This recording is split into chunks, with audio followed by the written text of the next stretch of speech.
Good night, everyone. My name's Skyler Eckenrode. And I'm Tim Hoffman. This is Tim and Skinny after midnight. Starting off our countdown this week, we have Smitty yet again. 4 straight weeks in that number 10 spot. Smitty, I got one thing to say. Should have played Mason Crosby.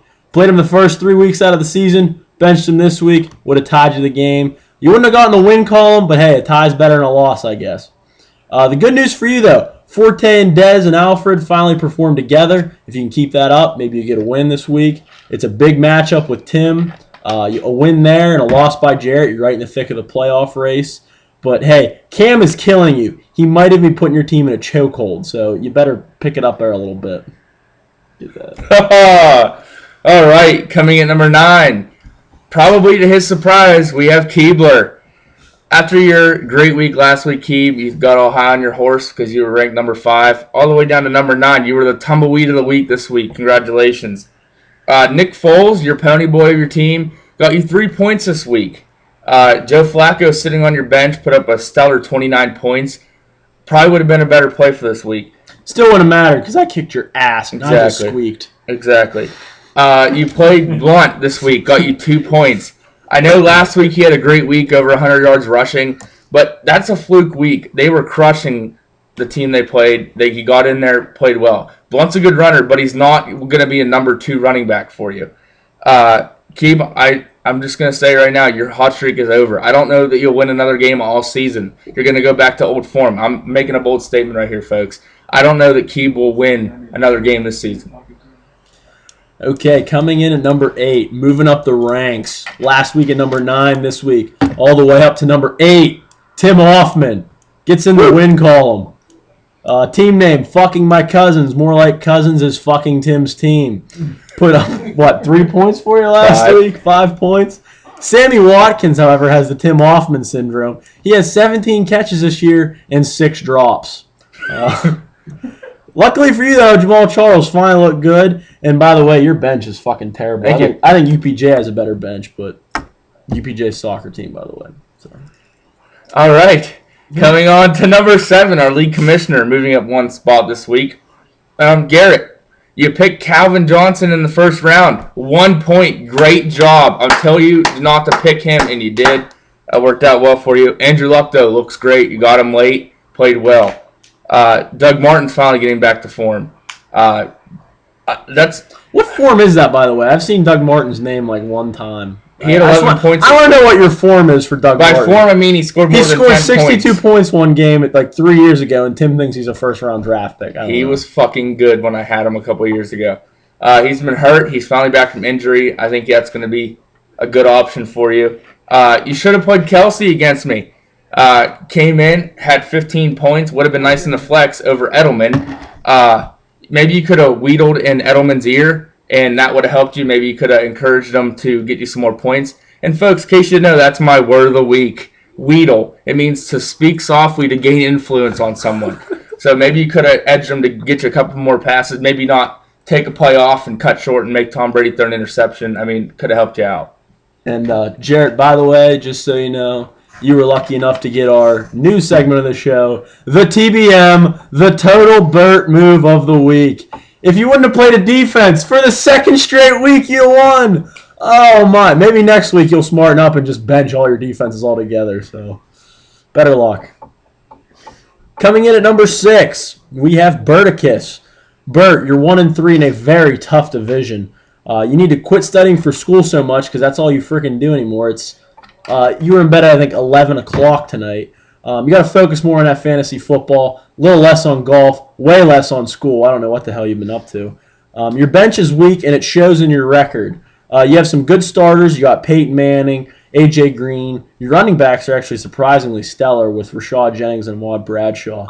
But the 1-3 record is just proving you don't have the depth, and the bye weeks are going to be really testing on your team. Coming in at number 5, we have Davey, working your way back up the list. Davey, this was the first week you had an opponent score more than 70 points against you.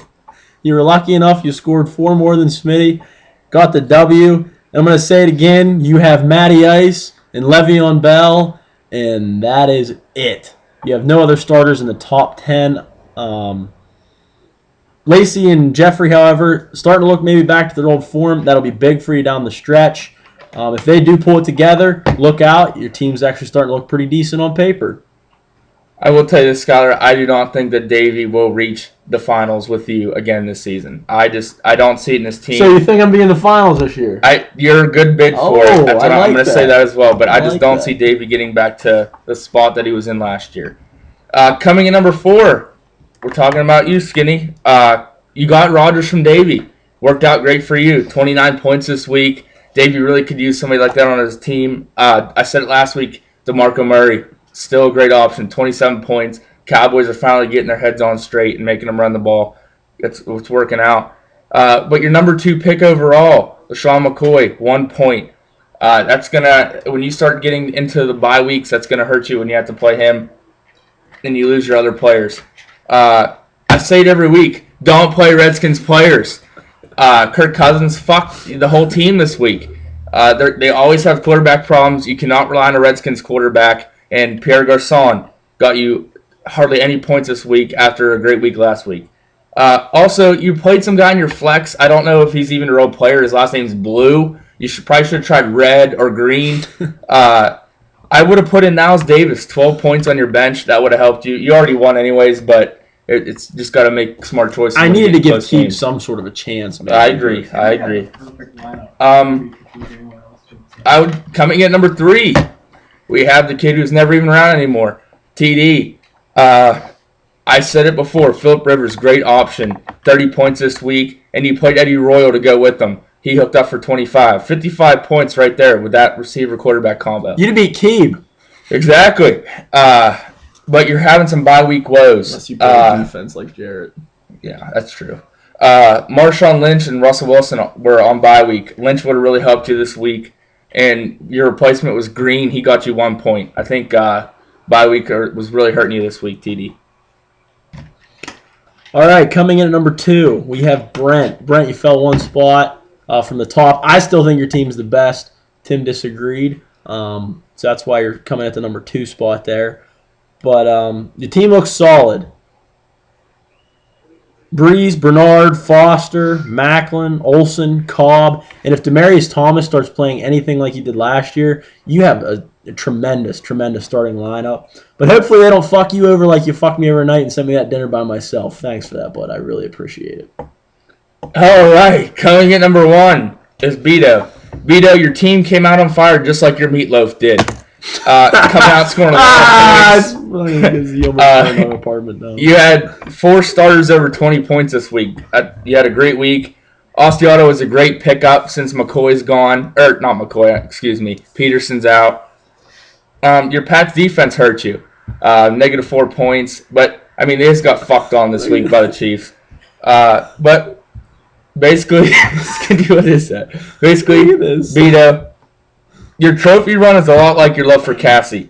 Looks good in your eyes, but everyone else knows it's not going to happen. So just keep dreaming, Beto, and maybe one day you'll get to that spot. All right, folks, that does it for our power rankings this week. Be sure to tune in next week. So maybe we can catch Tim moving up maybe to the 7th spot. Maybe Smitty gets a win. Who knows? We'll find out.